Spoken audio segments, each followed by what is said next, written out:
Thursday the 12th, we have lower body and we have only one part. 4, 5, or 6 rounds, goblet squats, hamstring curls, weighted split squats, and alternating curtsy lunges. Goblet squat.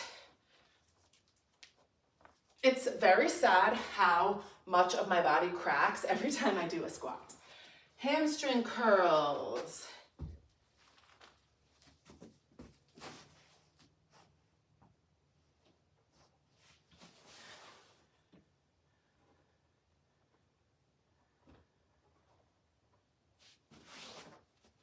I want to say it was weighted split squats. It is. Weighted split squats.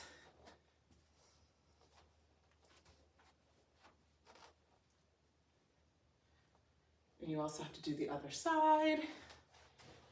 And alternating curtsy lunges, you can do with or without weight. So you're going to do both sides alternating. Okay.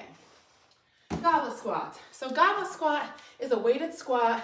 It's just referred to as goblet because of the way you're holding the weight. So there's a lot of different variations of a weighted squat. This one in particular, you're gonna hold one dumbbell by the top like this, okay? You're gonna put it in front of your chest.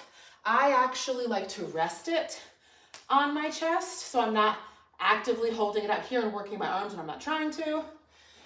And you're just gonna squat down and up, down and up. Now, because you have this weight on the front of your body, you need to make sure that it's not gonna drag your upper body down, okay? I'm not trying to hinge, I'm trying to squat. So my upper body should stay fairly upright.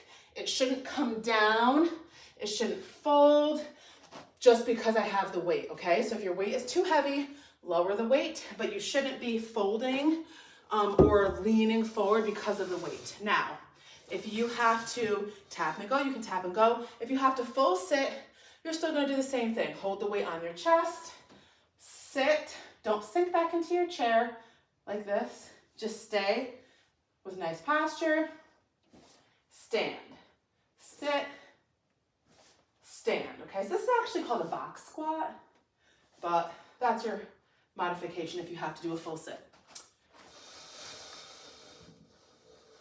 Hamstring curls. So this one, you'll find that you can do like a heavier weight, probably than maybe even what you have, but the tricky part is you have to hold it with your feet. So sometimes, depending on your shoes or depending on how the dumbbell is shaped, you might have to just pick which one works versus the weight that you want, if that makes sense. Because like for me, this weight, number one, is too light, but it does fit good in my shoe. So I already know like which weights I can use that work well for me, but you might only have a certain amount of dumbbells or whatever, but you wanna make sure that it's a weight that is going to fit in your shoes securely. So I am holding it essentially on the sides of my arches. That is how the dumbbell's being held, okay?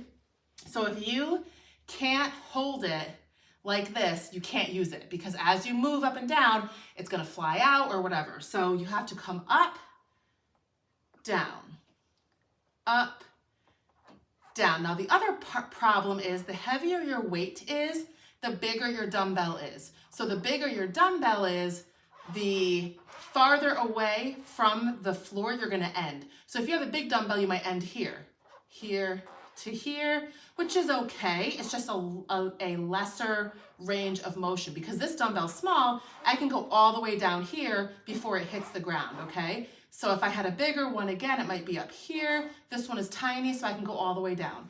Also, another thing to think about is if you have hardwood or carpet, like when I do these down here, I'm not worried about the weight hitting the floor. When I'm upstairs, I'm always so conscious of the dumbbell banging on the hardwood floor. So a couple of different things to think about when you pick a weight for your hamstring curl. Weighted split squats. So this is a split squat stance. You don't have to use weight if you don't want to. Your split squat stance looks just like your lunge before you go down. Okay, so you have railroad feet, meaning that you don't step right behind, you step where you can see both. and your back foot is up on its toe. So right before you would go down into your lunge, that is your split squat stance, okay? Just like this. So I'm up on my toe, my front leg, the knee is slightly bent. I'm just gonna sink down, stand up. 1, sink down, stand up. 2, sink down, stand up. 3. So it's kind of like a weighted lunge without the back and forth motion. You just stay out in your split stance and go up and down, okay? So with that being said, everything should be pointing forward, your shoulders, your hips, your knees, your feet. You should not be crouching into it. Your back shouldn't be folding. It should be nice and straight. Your shoulders should be nice and straight, and just down with your legs, up.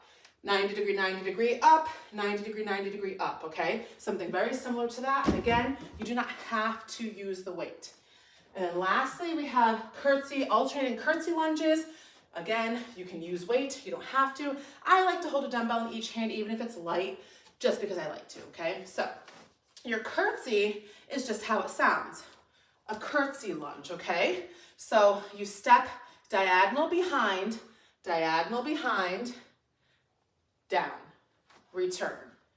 Diagonal behind, sink down, return, okay? That's your curtsy lunge. So here, up, and then we're gonna alternate. So we're gonna go one side, other side, one side, other side, okay? Which is, again, why your rep number is so high, because we're doing both legs, okay? So instead of 12 and 12, it's 24 total. Again, same thing as our split squat. When you come down, make sure you're not folding down.